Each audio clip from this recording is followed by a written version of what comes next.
ভোরবেলাতে শুরু করে যে 11 কান বস্তা মানে আপনার পরিষ্কার করে এই যে ধুয়ে দিছি।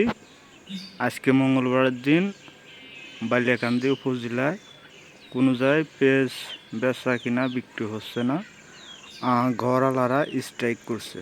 সোনাপুর বহরপুর মানে যত হাট আছে আজকে বালিয়াকান্দি উপজেলায় মানে রাজবাড়ির ভিতরে যেসব হাট আছে সব জায়গায় আপনার স্ট্রাইক করছে। এখন ঘটনা হচ্ছে যে স্ট্রাইক করছে কিন্তু আগের দিন জানাই দিলে পরে হতো যে আপনার স্ট্রাইক করা হয়েছে, আটগুলোতে আপনারা পেঁয়াজ নিয়ে আসবেন না, কেউ বেচা বিক্রি হবে না।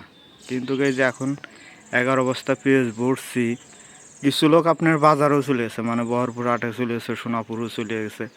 এই যে কৃষকের যে কস্টিং, মানে সোনাপুর নিতেই 40 টাকা লাগে আমাদের এই যাইতে, আবার আনতে আপনার মনে করেন যে 48 টাকা, তাহলে 80 টাকা। তা এরকম যে মানে ব্যাপারীরা মানে ধর্মঘট ডাকছে, ঠিক আছে, আগের থেকে স্ট্রাইক করছে, তা বলে দিলেই হতো, মানে একদিন আগে রাইতে জানা দিলে পারে, ফেসবুকে যে কোনো একটা স্ট্যাটাস দিলে পারে হতো। কিন্তু এখন তো অনেক সমস্যা। এই যে আমার এখন এই পেজগুলো আবার ডালা লাগবে, আবার বস্তা বড় লাগবে, যখন আটে নেবে, এখন এরকম তো আর দেশ চলে না কো। তা সবাই ভালো থাকবেন, সুস্থ থাকবেন।